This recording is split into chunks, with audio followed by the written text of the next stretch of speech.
This is Dream Power Radio, the place where your dreams turn into reality. Here is your host, Debbie Spector-Weissman.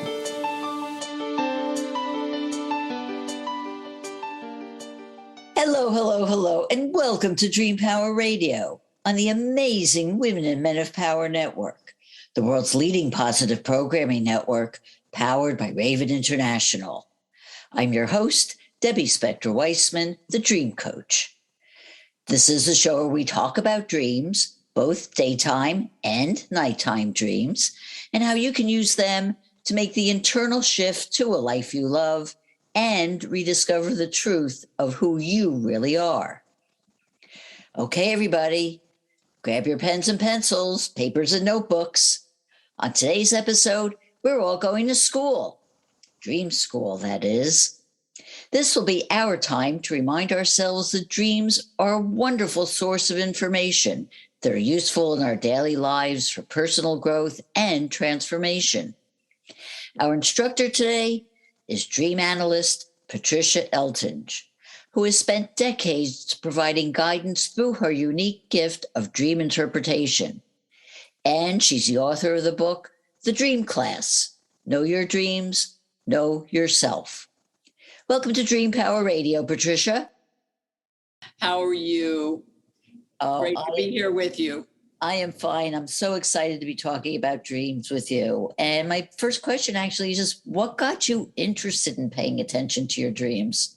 Well, I will first tell you, as a child, I was kidnapped and molested as a child. And I had what we called nightmares at the time for many, many years. So I grew to be afraid to go to sleep at night. Later, jumped to being an adult after having gotten into the natural healing field on many levels. I ran a holistic health clinic with my former partner for many years, and I'm certified herbalist, a certified iridologist, and master herbalist. And then I got deeper into psychology and became a transactional analyst, and then refined my work into the dream work, which that was where I flourished and really felt like that's where I was needed to help others. So I am a transactional analysis practitioner and specifically a dream expert. And this is how it came about. My book, The Dream Class, Know Your Dreams, Know Yourself. And one of the things that I think you said in your book and talking about nightmares is that you prefer not to call them nightmares, but just scary images. That's right. Talk about that. The connotation of a nightmare is something bad, but my adage is all dreams wish us well, because there are messages that are being given to us from our subconscious mind, bubbling through to our conscious mind to help us with our personal growth and transformation. So there might be scary images coming up for us, but those scary images are just emphasizing that this is an important thing to look at and have it studied. Now, the dreams seem to be, they're not what they seem to be. So people think they're one thing, but actually there are symbols and archetypes, and our dreams come to us in different symbolically. So it's sort of like finding a message in a bottle that came from thousands of miles away. And you're so excited to see what that message is, but it's written in Greek. So you come to a translator to translate the message. Okay, so the messages come in forms, different forms, and every symbol in the dream has a masculine or feminine energy. This is Jung's work, Carl Jung, the famous psychoanalyst. And so my work springboards off of Jung, and I believe Jung would be doing this work if he were to continue. But anyway, so the masculine and feminine in all of us comes through in our dream work. So the masculine images would be things like a dog, a tree. Those portray masculine images, and masculine things represent our productivity and our work, the way we think, the way we do things. Whereas feminine symbols are, let's say, a cat, a fuzzy bird, a little fuzzy toy, things like that. So that would be a feminine image. And that would be representing our feminine, our feeling centeredness. And so when sometimes we're talking about how we feel about something, we're dreaming about something, we think, or how we're doing something. So we can be talking about our workplace, we can be dreaming about how we're really feeling about circumstances and things, our relationships. So that being said, the images also come in term, and I go through this in the book step by step because I teach this work to therapists, and I do workshops for other therapists to understand this in a very methodical way. Anyway, so the images, not only do they have masculine and feminine energies depicting our own masculine and feminine sides, they come in terms in a hierarchy of people, nature, and things. So the lower part of the hierarchy is things, which would be, a table, a car, solid things in life. And that you're the furthest away from getting the message. As it bubbles through a little higher in the hierarchy, we dream in symbols that would be nature, landscape, things like that, trees, lakes, nature, weather. Then as we get closer to really being ready to understand the message, we're dreaming of people. So that's the top of the hierarchy as it's bubbling through from our subconscious to our conscious mind. And here I am to try to help you unravel all these symbols and images. And my book goes into it very methodically with also case histories with really good examples of people's stories and how these dreams and symbols relate to what's going on in our waking life. And so some of the stuff is unfinished business that we're having PTSD or things that are unfinished. That's where the repetitive dreams come in. It's unfinished business. Then we have ways that we are our current life and how we're perceiving our current life, how we're feeling about our relationships. How are we really feeling about our relationships? How are we really feeling about our job? So once we know our own inner truths, then we can start making decisions in our waking life on what to do about how we're thinking and feeling about what's really going on. We can really get a step ahead in our personal growth by understanding our dreams. Oh, yeah, I agree with that wholeheartedly because I tend to look at dreams from the practical aspect. What can we learn from them? I want to go back a second to what you just said about, this hierarchy that you talked about. So does that mean that, for example, if you have a dream about a rock or a car or something like that, it's not as important a dream as a dream about a person? Not at all. No, it's further away from getting the message. It's just starting to bubble through. It will eventually, your dreams come in waves or in a series. So sometimes you'll be dreaming for a while about a rock or what you just said, a car, these things like a car, by the way, it represents your way through life. So depending on the kind of car it is, your rickety old car, and it's like breaking all the time. What's wrong with your way through life? But when you're thinking about things, you're not quite ready to get the message. So we keep ourselves open. And chapter 7 in the book is how to capture your dreams. One of the biggest, most common statements I get is, I don't dream. Mm-hmm. Or if I do, I don't remember my dreams. Mm-hmm. So I teach technique techniques on how to capture your dreams. And here's your takeaway for your fans today, you and your fans, whoever is listening. Keep a pad by your bed. Some people keep like a recording device, but you know what? There's nothing like an old-fashioned pad and pen, because you can refer back to it more easily, and you can keep a log of your stuff that's coming up through. And so you keep a pad by the bed. You tell yourself as you're going to sleep, this is the very beginning stage. I'm going to remember my dreams. I'm going to remember my dreams, because at the stage between wake and sleep and wake, it's called the Lyman state. It's the state of consciousness between sleeping and waking. So, and it only lasts 3 to 4 minutes. So when you tell yourself you're going to remember your dream, you keep the pad and pad by the bed.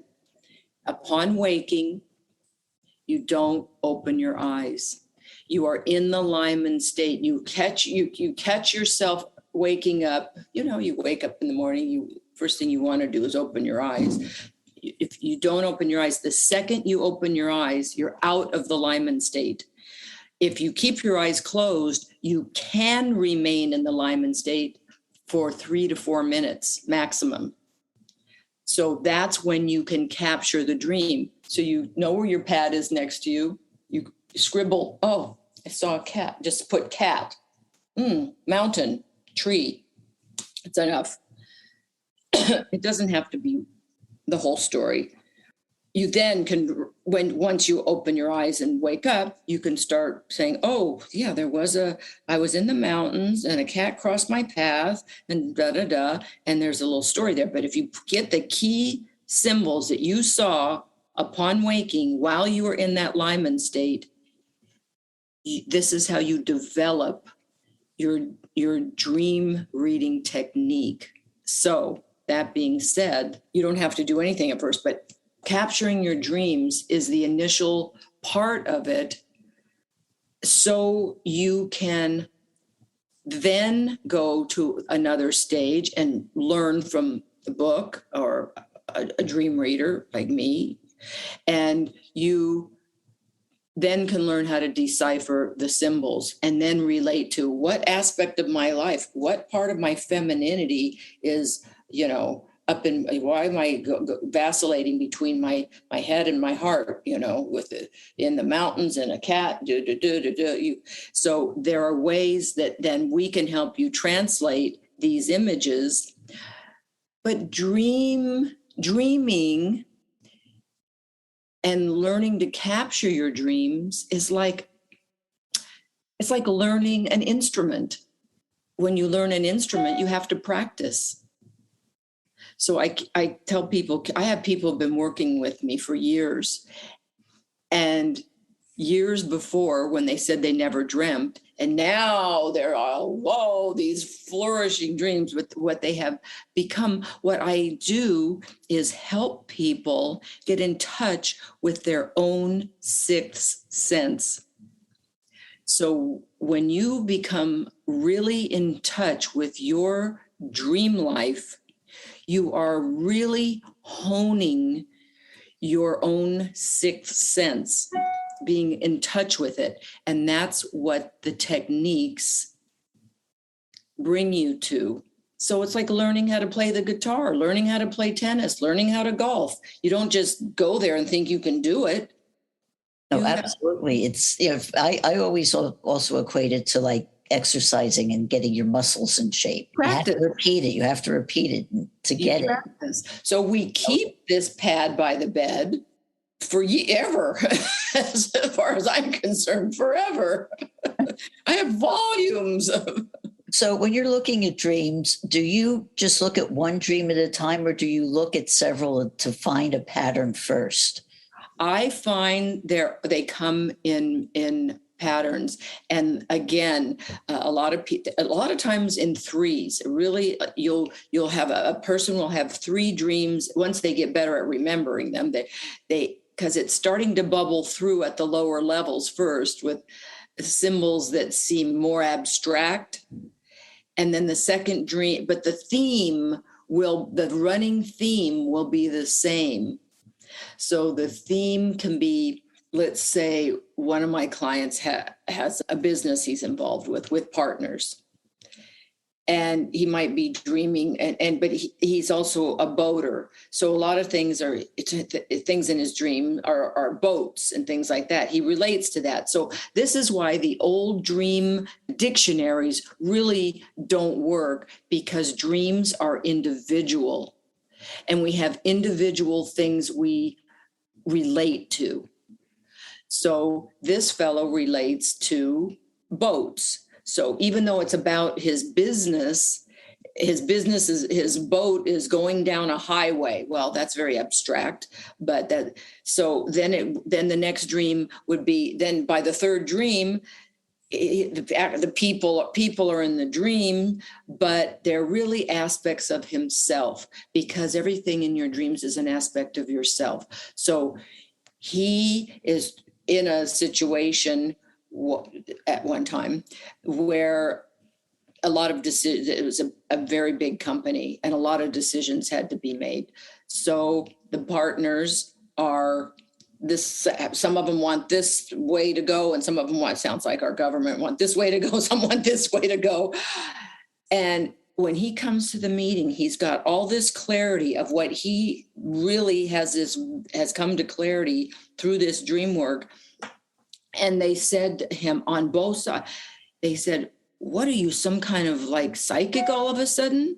And they knew, and they followed his lead, and it was the right decision, because he knew between his instinct, which is feminine, feeling-centeredness, and his intellect, which is his intuition, he's able to connect the dots of how he feels and how he thinks with what's going on in the outside world.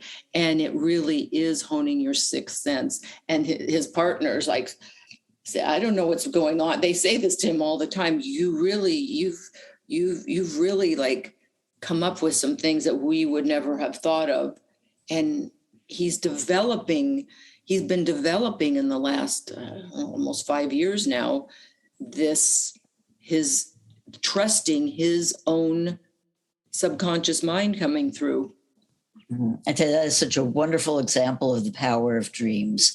And we're going to talk more about that in a minute, but we have to take a short break now. We are speaking with Patricia Eltinge about dreams, and we'll be right back. What do Thomas Jefferson, Elias Howe, and Paul McCartney have in common?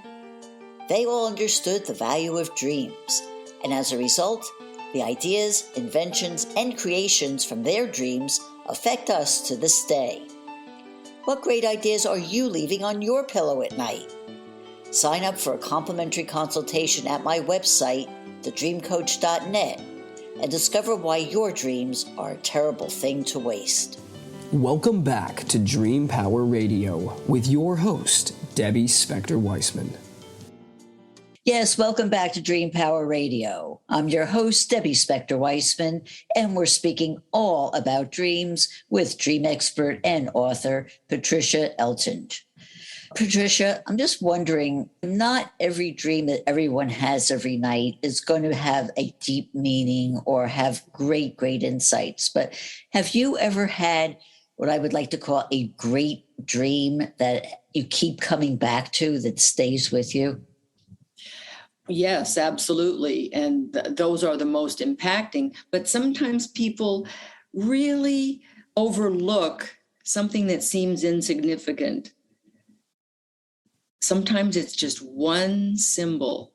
And I talk about it in my book. I had a symbol, and it was just an image in a room of a cat dehydrated, it looked like it was dehydrating and dying of dehydration or something. It was all shriveling up like this, and his tongue hanging out.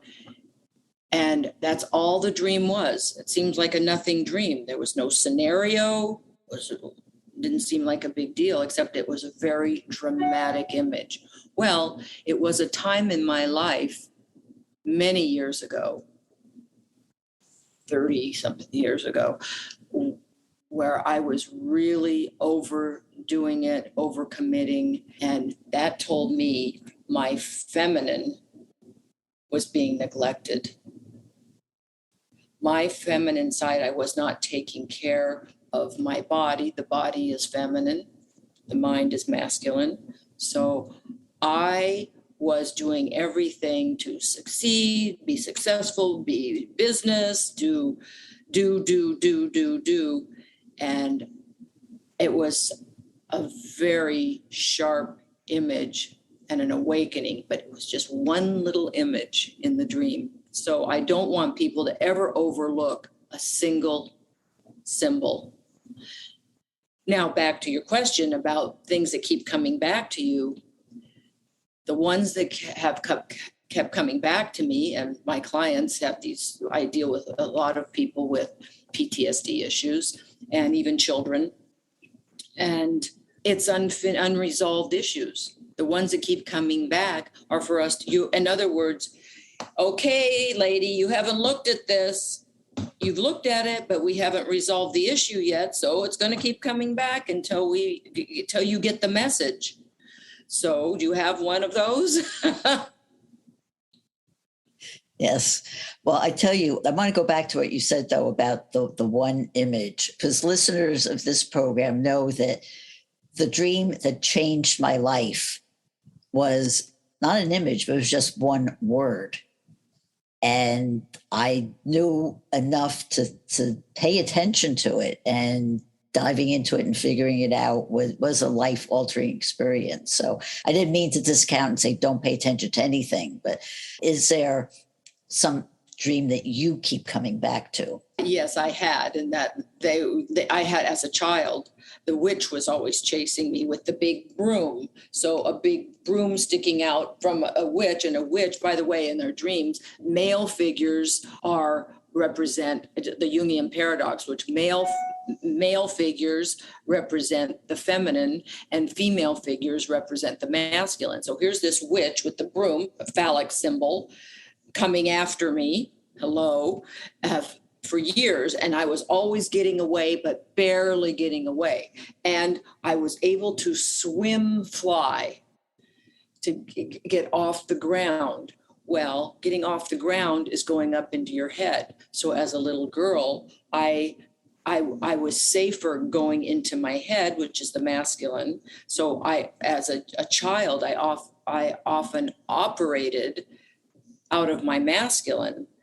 Do good, be good, do this, strive. It was safer for me. Well, in later years, I discovered that it was better for me to be balanced. And that's what I help people strive for balance, to be balanced in their feminine and their masculine.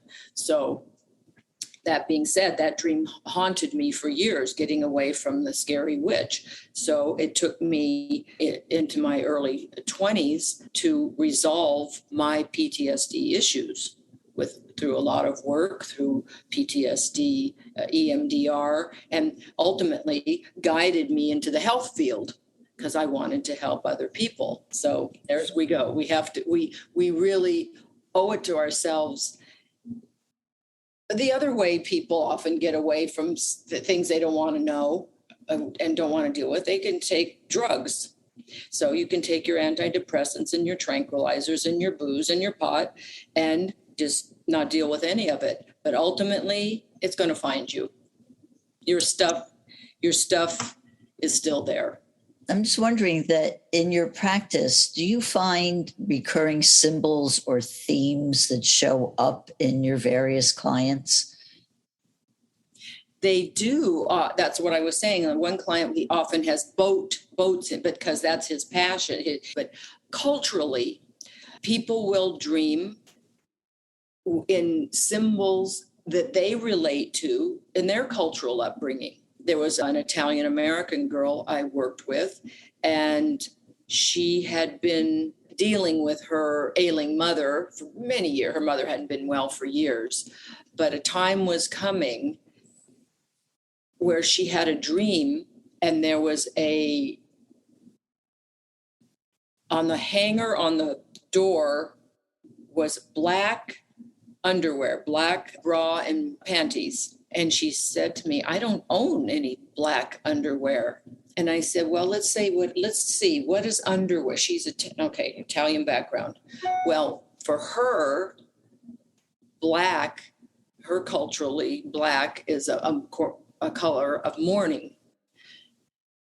And the underwear is something that's the closest thing you put to your body before you put on your clothes. And clothing in general is persona. So her psyche was incrementally desensitizing her to the inevitability of her mother's passing, because this would be the first layer of mourning. So again, she was getting in touch with her own sixth sense that the end was nigh. But our psyche can prepare us. It's gently sometimes preparing us so that things aren't a shock when they happen. So in her dream, you mentioned that it was black underwear, which brings up the subject of color in dreams. And I have a chapter on color. Right. And so I wanted to ask you, what do colors mean in dreams? Why are they important? Well, they're important only if they show up. Most people don't recognize a color in most dreams. So when a color is noticeable, we pay attention to it. And so with her, so black can mean many things. So this is where the interaction is.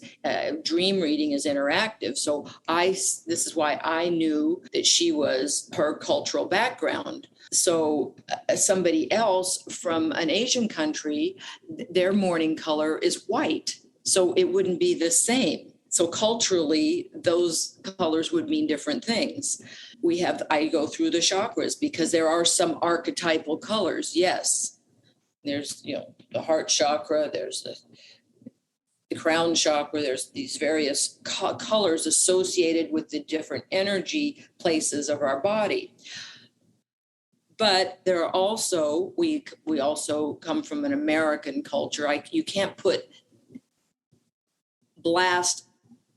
These are optional. So when you're working with people, you can have these options, but then ask them do you relate to that? Can you feel that this color in this dream? Okay, here's a red car. Somebody sees a red in their car. That's, to a lot of people, that's passion, that's excitement, that's alert, but it can also mean survival. It can be your root chakra.